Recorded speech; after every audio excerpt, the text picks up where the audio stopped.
भागवत गीता एक ऐसा आध्यात्मिक ग्रंथ है जिसमें शायद ही किसी सवाल का जवाब ना हो। गीता में पाप के कई कारण बताए गए हैं।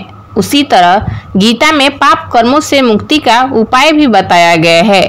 कर्म, भक्ति, ज्ञान और अनुशासन के माध्यम से मन और कर्मों को शुद्ध करने का मार्ग बताया गया है।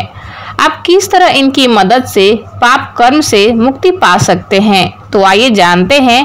गीता में बताया गया है कि व्यक्ति को निष्काम कर्म के माध्यम से अपने कर्मों को शुद्ध करना चाहिए।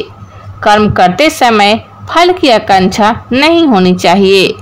इसे आत्मिक विकास, स्वतंत्रता और मोक्ष की प्राप्ति होती है। भक्ति और आदर के साथ किए गए कर्म शुद्ध होते हैं और उनका फल भी शुभ होते हैं। अनुशासन के माध्यम से भी हम अपने कर्मों को शुद्ध कर सकते हैं। यह हमें सही मार्ग पर चलने में मदद करता है। ज्ञान के माध्यम से हम अपने कर्मों को सही दिशा में ले जा सकते हैं और अच्छे बुरे को फर्क कर सकते हैं। इस प्रकार भगवत गीता के अनुसार पाप कर्मों से मुक्ति पाने के लिए ये मार्ग अत्यंत महत्वपूर्ण है। यदि आप और भी गहराई से जानना चाहते हैं या समझना चाहते हैं तो आपको गीता के अध्याय को ध्यान से पढ़ना चाहिए। दोस्तों, महाभारत से जुड़े एक और कहानी है, चलिए इसके बारे में जानते हैं। 5 शब्द जिस कारण हुआ महाभारत युद्ध। बह गई खून की नदियाँ, खोदने पर लाल मिट्टी निकलती है आज भी।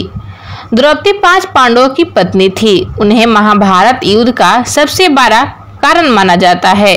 द्रौपदी ने दुर्योधन को 5 ऐसे शब्द बोले थे जिसके कारण महाभारत हुई और खून की नदियां बह गई।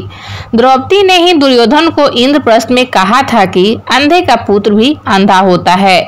बस यही बात दुर्योधन के दिल में तीर की तरह धस गई थी। जुए के इस खेल ने ही महाभारत के युद्ध की भूमिका लिख दी थी। अगर वहां द्रौपदी का चिरहरण नहीं होता तो शायद महाभारत युद्ध भी नहीं हुआ होता।